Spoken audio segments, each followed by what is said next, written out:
때로는 말 못하는 존재가 가장 정확한 진실을 말합니다. 제주도에서 혼자 살아가는 한 어머니에게 딸이 남자친구를 데려왔습니다. 완벽해 보이는 그 남자는 예의 바르고 다정했죠. 하지만 단 하나 이상한 점이 있었습니다. 평생 온순했던 진돗개 하랑이가 그 남자만 보면 사납게 지저댔던 것입니다. 단순히 낯가림일까요? 딸은 어머니가 너무 예민해졌다며 화를 냈고 어머니는 자신의 직감과 딸의 행복 사이에서 고민에 빠졌습니다. 그런데 하랑이의 반응은 점점 더 격해졌어요. 과연 이 개는 무엇을 알고 있었던 걸까요? 그리고 그토록 완벽해 보였던 남자의 진짜 정체는 무엇이었을까요? 지금부터 여러분께 들려드릴 이야기는 한 가족을 구한 작은 영웅의 실화입니다. 말 못하는 충성심이 어떻게 사람의 목숨을 구했는지 그 놀라운 이야기가 지금 시작됩니다. 1초밖에 걸리지 않는 구독과 좋아요 눌러주시면 이야기가 더 재미있으실 거예요. 그럼 지금부터 시작합니다. 제주도의 5월은 언제나 따뜻했습니다. 한지영은 마당에서 빨래를 널며 오늘 같은 날이면 딸 유나가 그리워진다고 생각했죠. 그런데 마침 휴대폰이 울렸어요. 엄마, 나야. 이번 주말에 제주 갈게. 유나의 목소리에는 평소와 다른 설렘이 묻어났습니다. 지영은 빨래 집게를 든 손을 멈추고 귀를 기울였어요. 그런데 엄마, 소개할 사람이 있어. 내 남자친구야. 지영의 가슴이 쿵 하고 뛰었습니다. 31살 딸이 드디어 좋은 사람을 만났구나 싶어서죠. 교장으로 일하며 수많은 학생들을 봐왔지만 정작 자신의 딸에게는 늘 미안한 마음뿐이었어요. 혼자 키우느라 충분히 챙겨주지 못했다는 생각 때문이었습니다. 정말 어떤 분인데? 나중에 보면 알 거야. 엄마가 좋아할 것 같아. 유나의 목소리가 한껏 밝아졌습니다. 지영은 전화를 끊은 뒤 마당 한쪽에서 낮잠을 자던 하랑이를 바라봤어요. 12살이 된 진돗개는 여전히 든든한 동반자였습니다. 하랑아, 유나가 남자친구 데려온대. 우리 딸 시집 갈 때가 됐나 봐. 하랑이는 꼬리를 살짝 흔들며 일어났습니다. 마치 지영의 마음을 알아주는 것 같았어요. 주말이 되자 유나가 정말로 나타났습니다. 그런데 옆에 선 남자를 보는 순간 지영은 깜짝 놀랐어요. 키가 크고 단정한 정장 차림에 온화한 미소를 띤 사람이었습니다. 엄마, 소개할게. 정민석이야. 안녕하세요, 어머님. 유나에게 늘 어머님 이야기를 들어서 뵙고 싶었습니다. 민석의 인사는 정중했고 목소리도 차분했어요. 지영은 마음이 놓이는 듯 했습니다. 그런데 그 순간이었어요. 컹컹컹. 하랑이가 갑자기 거친 소리로 지저댔습니다. 평소 낯선 사람에게도 꼬리를 흔들며 다가가던 하랑이였는데 민석을 보자 털을 바짝 세우며 경계하는 거예요. 하랑이가 왜 이러지? 유나가 당황했지만 민석은 여유로운 웃음을 지었습니다. 아, 걔가 절 무서워하나 봐요. 처음 보는 사람이라 그런가 보네요. 하지만 하랑이의 반응은 계속됐습니다. 으르렁거리며 민석 쪽으로 한 발짝도 다가가려 하지 않았어요. 저녁 준비를 하는 동안 민석은 정말 완벽해 보였습니다. 지영이 부엌에서 나무를 묻히고 있을 때 민석이 조심스럽게 다가와서 말했어요. 어머님, 제가 도와드릴까요? 요리하는 걸 좋아해서요. 아니야, 괜찮아. 손님이 어떻게 일을 해? 손님이라니요. 앞으로 가족이 될 사람인데요. 민석의 말에 지영은 미소를 지었습니다. 하지만 동시에 어딘가 어색한 기분이 들었어요. 너무 완벽한 게 오히려 어색했달까요? 민석은 식탁을 정리하고 유나와 대화할 때도 항상 존댓말을 썼습니다. 회사 일 이야기를 할 때도 겸손했고 지영에게는 더욱 조심스럽게 말했죠. 중소기업이지만 직원들과 화목하게 지내려고 노력하고 있습니다. 무엇보다 신뢰가 중요하다고 생각해요. 지영은 고개를 끄덕였지만 뭔가 이상한 느낌을 지울 수 없었습니다. 아버지가 경찰이셨을 때 늘 하시던 말씀이 떠올랐어요. 지영아, 사람은 첫인상보다 행동으로 봐야 한다. 특히 너무 완벽해 보이는 사람일수록 조심해라. 그 말씀이 지금 왜 이렇게 생생하게 들리는 걸까요? 그런데 하랑이의 반응은 더욱 이상했습니다. 민석이 가방을 옮길 때마다 지저댔고 민석의 손동작 하나하나에도 예민하게 반응했어요. 평소 온순하던 하랑이가 이렇게 계속 경계하는 모습을 본 적이 없었습니다.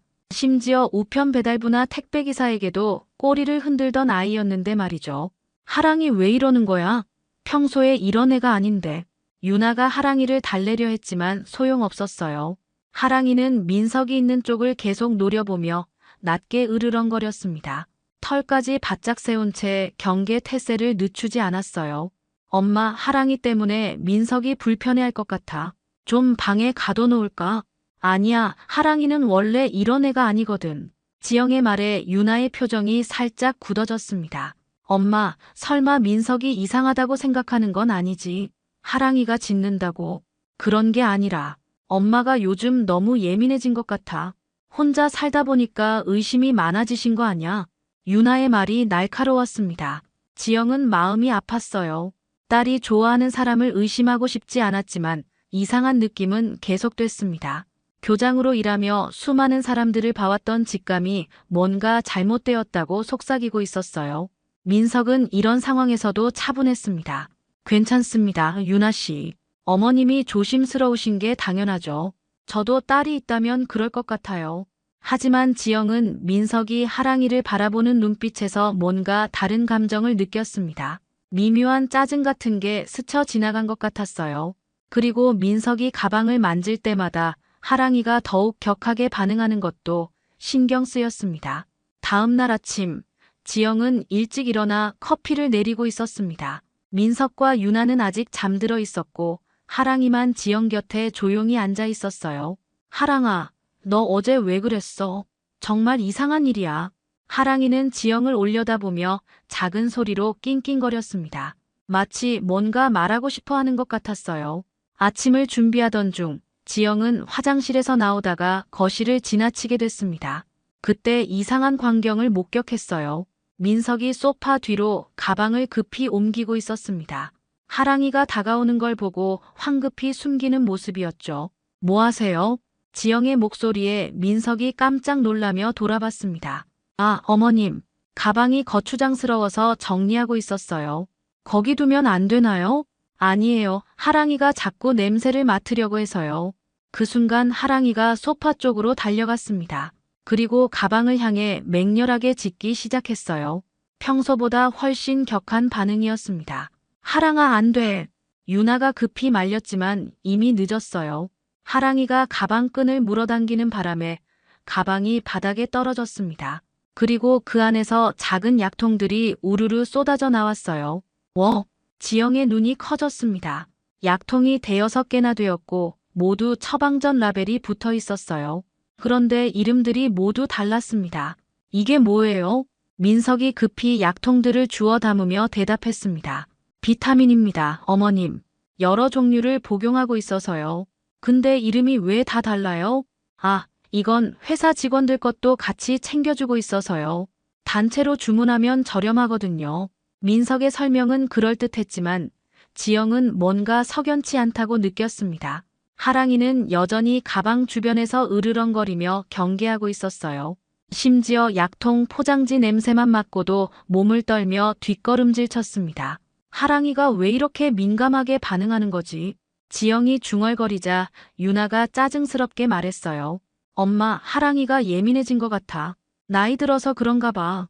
하지만 지영은 확신했습니다. 하랑이는 단순히 예민해진 게 아니었어요.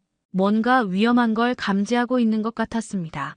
교장 시절 학교에서 일어난 여러 사건들을 겪으며 느꼈던 직감과 비슷했어요.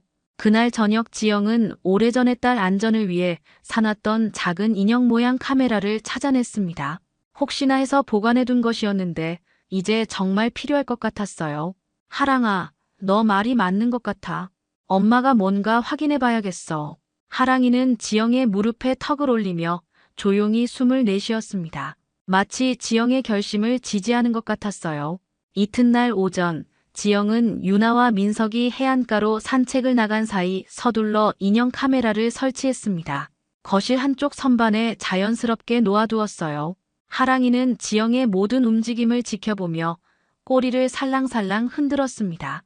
하랑아, 이제 좀 안심이 되네. 뭔가 이상한 일이 생기면 다 기록될 거야. 점심 준비를 하고 있을 때 민석이 정중하게 부엌으로 들어왔습니다. 어머님, 이거 드시라고 가져왔어요. 민석이 내민 건 고급스러운 포장의 홍삼이었어요. 상당히 비싸 보이는 제품이었습니다. 어머, 이런 비싼 걸 왜? 건강하셔야 유나가 안심하죠. 매일 아침 한 포씩 드시면 좋을 거예요. 민석의 미소는 여전히 온화했지만 지영은 왠지 모를 불안감을 느꼈습니다. 특히 하랑이의 반응이 심상치 않았어요. 홍삼 포장지를 보자마자 털을 곤두세우며 날카롭게 지저댔습니다. 하랑이가 또 그러네요. 정말 예민한 아이네요. 민석이 웃으며 말했지만 지영은 하랑이의 반응에 더욱 주목했습니다. 하랑이는 포장지만 봐도 몸을 떨며 뒷걸음질 쳤어요. 마치 무서운 것을 본 것처럼 말이죠. 고맙긴 한데 난 홍삼이 몸에 안 맞아서. 한번 드셔보세요. 이 제품은 순하게 만들어져서 부작용이 없어요. 민석이 은근히 권하는 모습에서 지영은 뭔가 이상함을 느꼈습니다. 너무 적극적이었어요. 그래도 일단 보관해 둘게요. 나중에 천천히 생각해보고. 지영이 홍삼을 찬장 깊숙이 넣어두자 민석의 눈빛이 미묘하게 변했습니다. 순간적으로 스쳐 지나간 실망과 짜증 같은 감정이었어요. 하지만 금세 다시 온화한 표정으로 돌아왔습니다. 네, 그러세요. 급하게 드실 필요는 없으니까요. 그 순간 지영은 확신했습니다. 뭔가 잘못되었다는 걸 말이죠. 민석의 반응도 그렇고 하랑이의 극도로 예민한 반응도 그렇고 모든 게 우연의 일치일 수는 없었어요. 저녁 식사 후 지영은 핑계를 대고 마당으로 나갔습니다. 그리고 오래전 연락처를 찾아 전화를 걸었어요. 성복이야? 나 한지영이야. 지영이. 웬일이야? 얼마만이냐? 최성복의 반가운 목소리가 들렸습니다. 고등학교 동창이었던 그는 지금 제주지방경찰청 서장이었어요. 성복아, 너한테 부탁이 있어. 사람 하나 신원 조회 좀 해줄 수 있어. 무슨 일인데? 설마 사기꾼이라도 만났어? 지영은 잠시 망설였다가 상황을 설명했습니다. 민석의 이상한 행동들, 하랑이의 반응, 그리고 자신의 불안감까지 모두 말했어요. 이름이 정민석이고 중소기업 사장이라고 하는데 혹시 확인해 볼 수 있을까? 물론이지. 사진 있으면 보내줘. 내일까지 확인해 볼게. 전화를 끊은 지영은 안도감과 함께 무거운 마음이 들었습니다. 혹시 자신이 너무 의심이 많아진 건 아닐까 하는 생각도 들었어요. 하지만 하랑이가 옆에서 조용히 지영의 다리에 몸을 기대며 위로하는 것 같았습니다. 다음 날 오전, 지영은 핸드폰으로 민석의 사진을 몰래 찍어 성복에게 보냈습니다. 민석이 샤워하는 틈을 타서 거실에서 유나와 대화하는 모습을 촬영한 거였어요. 하랑이는 지영 옆에 조용히 앉아 있었지만 여전히 민석 쪽을 경계의 눈빛으로 바라보고 있었습니다. 1시간쯤 지났을까요? 성복에게서 전화가 왔어요. 지영아, 지금 어디 있어? 혼자 말할 수 있는 곳으로 가. 성복의 목소리가 심각했습니다. 지영은 가슴이 쿵 하고 내려앉는 느낌이었어요. 응, 잠깐만. 지영은 마당으로 나가며 하랑이에게 손짓했습니다. 하랑이도 따라 나왔어요. 이놈, 우리가 주시 중이던 자식이야. 성복의 첫마디에 지영은 다리에 힘이 빠졌습니다. 뭐라고? 정민석, 진짜 이름은 맞아. 하지만 중소기업 사장은 개뿔이고 노인 대상 사기단의 핵심 인물이야. 지난 2년 동안 우리가 계속 추적하고 있었어. 지영의 손이 떨렸습니다. 하랑이는 지영의 다리에 몸을 기대며 위로하듯 조용히 숨을 내쉬었어요. 어떤 사기를 치는 건데? 주로 혼자 사는 노인들을 대상으로 해. 딸이나 아들 행세를 하는 공범과 함께 접근해서 신뢰를 쌓은 다음 특수 약물을 이용해서 의식을 흐리게 만들어. 그 상태에서 재산을 가로채는 수법이야. 지영은 온몸에 소름이 돋았습니다.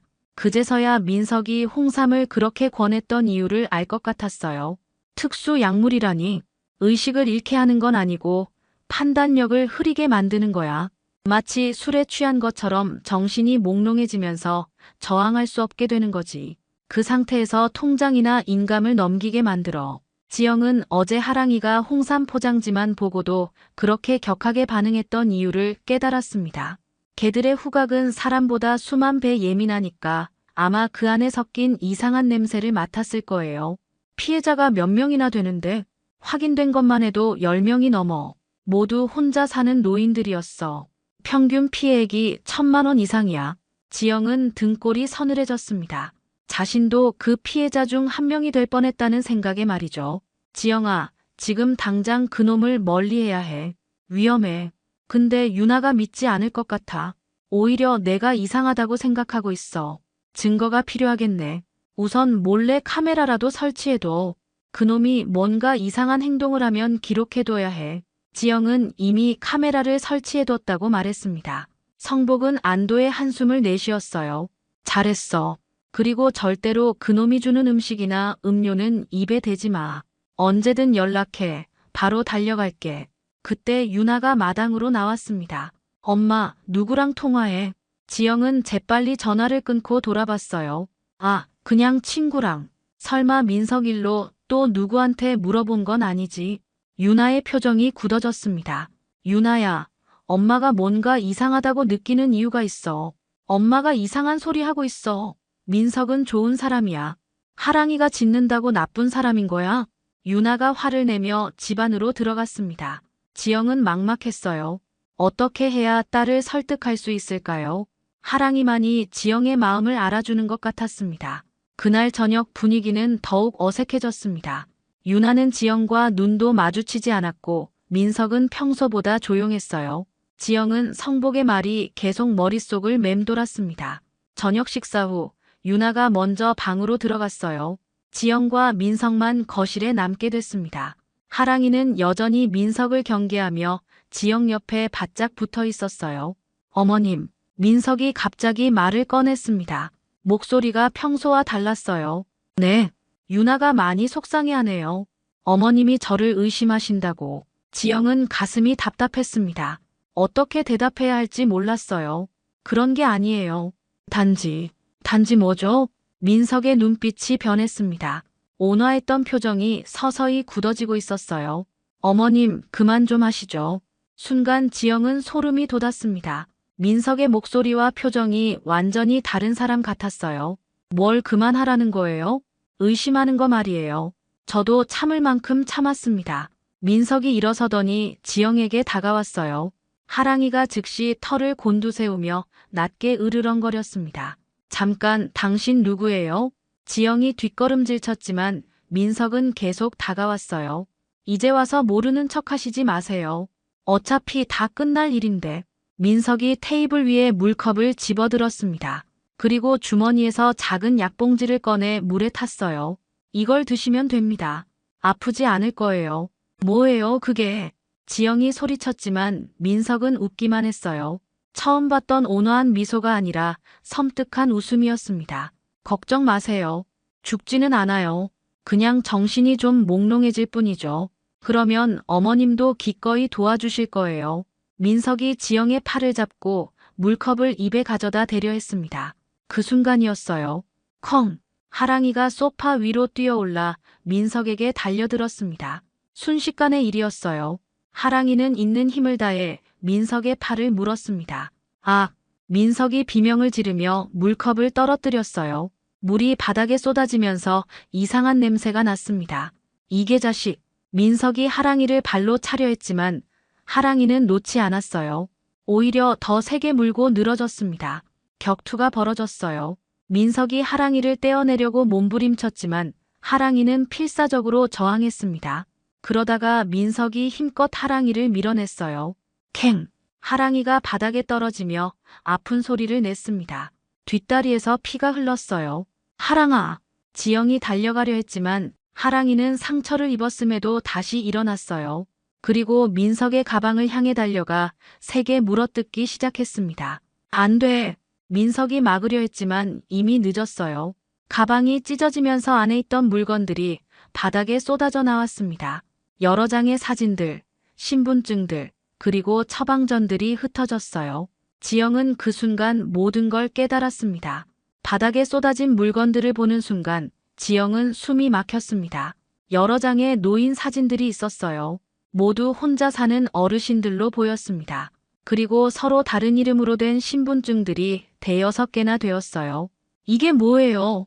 지영이 떨리는 목소리로 외쳤습니다. 민석은 급히 물건들을 주워 담으려 했지만 이미 모든 게 드러난 상태였어요. 잠깐, 이 사진들. 지영이 사진 한 장을 집어들었습니다. 뒷면에 주소와 재산 현황이 적혀 있었어요. 마치 범죄 계획서 같았습니다. 그때 유나가 소음을 듣고 방에서 뛰어나왔어요. 무슨 일이야, 왜 이렇게? 유나가 바닥에 참상을 보고 말을 잇지 못했습니다. 하랑이는 다리에서 피를 흘리며 지영 옆에 쓰러져 있었고 민석은 찢어진 가방을 붙잡고 있었어요. 민석아, 이게 뭐야? 유나가 바닥에 흩어진 신분증들을 보며 물었습니다. 민석은 대답하지 않았어요. 유나야, 이 사람 진짜 정체를 알았어. 지영이 떨리는 목소리로 말했습니다. 뭔 소리야, 엄마? 이 사람 사기꾼이야. 노인들을 속여서 돈을 뺏는. 유나의 얼굴이 하얗게 질렸습니다. 하지만 여전히 믿기 힘들다는 표정이었어요. 민석아, 말해봐. 이게 뭐야? 민석이 드디어 입을 열었습니다. 유나야, 미안해. 처음엔 정말 사랑했어. 뭔 소리야? 하지만 내 엄마가 너무 의심이 많더라고. 계획이 꼬였어. 민석의 고백에 유나는 뒤로 물러섰어요. 믿을 수 없다는 듯이 고개를 흔들었습니다. 거짓말이지. 농담하는 거지. 유나야, 내가 생각하는 그런 사랑 같은 건 없었어. 처음부터 너희 엄마가 목표였거든. 잔인한 진실이었습니다. 유나는 그 자리에 주저앉았어요. 그때 밖에서 사이렌 소리가 들렸습니다. 성복이 경찰차를 이끌고 온 거였어요. 지영이 몰래 보낸 위급 신호를 받고 급히 달려온 것입니다. 경찰이다. 민석이 당황하며 도망가려 했지만 이미 집은 포위된 상태였어요. 현관문이 열리면서 성복이 들어왔습니다. 정민석, 체포한다. 성복과 경찰관들이 민석을 제압했어요. 민석은 끝까지 저항했지만 소용없었습니다. 유나야, 정말 미안해. 처음엔 진짜였어. 체포되면서도 민석은 유나에게 소리쳤지만 유나는 고개를 돌렸어요. 지영은 하랑이를 안고 있었습니다. 하랑이의 호흡이 거칠어지고 있었어요. 지영아, 병원에 가자. 하랑이도 치료받아야 하고. 성복이 구급차를 불렀습니다. 구급차가 도착했고 지영은 하랑이와 함께 병원으로 향했어요. 유나가 따라왔지만 아직 충격에서 벗어나지 못한 상태였습니다. 엄마, 정말 미안해. 구급차 안에서 유나가 울며 말했어요. 괜찮아. 우리 모두 무사하잖아. 지영은 유나의 손을 잡았습니다. 그리고 하랑이를 내려다보며 속삭였어요. 고마워, 하랑아. 내가 우리를 구해줬어. 하랑이는 지영을 바라보며 작게 꼬리를 흔들었습니다. 일주일 후 지영은 병원에서 회복되어 집으로 돌아왔습니다. 다행히 민석이 탄 약물을 마시지 않아서 큰 문제는 없었어요. 하랑이도 다리 수술을 받고 깁스를 했지만 생명에는 지장이 없다는 진단을 받았습니다. 유나는 그 일주일 동안 병원에서 한 발짝도 떠나지 않았어요. 지영의 침대 옆에서 밤새 울기도 하고 하랑이를 돌보기도 했습니다. 엄마, 정말 미안해. 내가 너무 어리석었어. 유나가 또다시 눈물을 흘리며 말했어요. 지난 일주일 동안 수없이 사과했지만 여전히 죄책감에 시달리고 있었습니다. 유나야, 그만해. 이제 다 지난 일이야. 지영이 딸의 손을 잡으며 위로했습니다. 하지만 유나의 마음은 쉽게 가라앉지 않았어요. 만약 하랑이가 없었다면 생각만 해도 끔찍해. 하랑이는 깁스를 한 채로 지영의 침대 옆에 누워 있었습니다. 예전처럼 활발하지는 못했지만 꼬리는 여전히 살랑살랑 흔들고 있었어요. 하랑아, 고마워. 정말 고마워. 유나가 하랑이의 머리를 쓰다듬으며 말했습니다. 하랑이는 유나를 올려다보며 작은 소리로 낑낑거렸어요. 마치 괜찮다고 말하는 것 같았습니다. 성복이 소식을 전해왔어요. 민석은 결국 모든 죄를 자백했고 다른 공범들도 연쇄적으로 검거됐다고 했습니다. 피해자들도 대부분 구제받을 수 있게 됐다고 하더군요. 너 덕분에 큰 사건이 해결됐어. 하랑이가 진짜 영웅이야. 성복이 하랑이를 보며 웃었습니다. 하랑이는 꼬리를 흔들며 성복에게 다가갔어요. 한 달 후 하랑이의 깁스가 풀렸습니다. 다리를 살짝 절긴 했지만 다시 뛰어다닐 수 있게 됐어요. 유나는 그 기념으로 제주에 머물기로 했습니다. 서울의 로펌에 휴직 신청을 낸 거였어요. 엄마랑 하랑이랑 좀 더 시간을 보내고 싶어. 유나의 말에 지영은 마음이 따뜻해졌습니다. 어느 저녁 세 가족은 제주 해안가를 천천히 걸었어요. 하랑이는 여전히 살짝 절뚝거렸지만 바다 냄새를 맡으며 신나게 뛰어다녔습니다. 엄마, 앞으로는 내가 자주 올게. 하랑이도 놔둘 수 없고. 그래, 우리 셋이서 자주 이렇게 산책하자. 지영이 유나의 어깨에 손을 올렸어요. 하랑이는 앞서 가다가 돌아보며 두 사람을 기다렸습니다. 석양이 바다에 비치고 있었어요. 오렌지빛 하늘 아래서 지영과 유나, 그리고 하랑이가 나란히 걸었습니다. 그날 이후 이들은 말없는 충직함이 가장 큰 사랑이라는 걸 배웠습니다. 가족이란 피보다 깊은 믿음을 지켜주는 존재라는 것도 깨달았어요. 하랑이가 보여준 헌신과 사랑 앞에서 그들은 진정한 가족의 의미를 다시 한번 확인할 수 있었습니다. 오늘 이야기 어떠셨나요?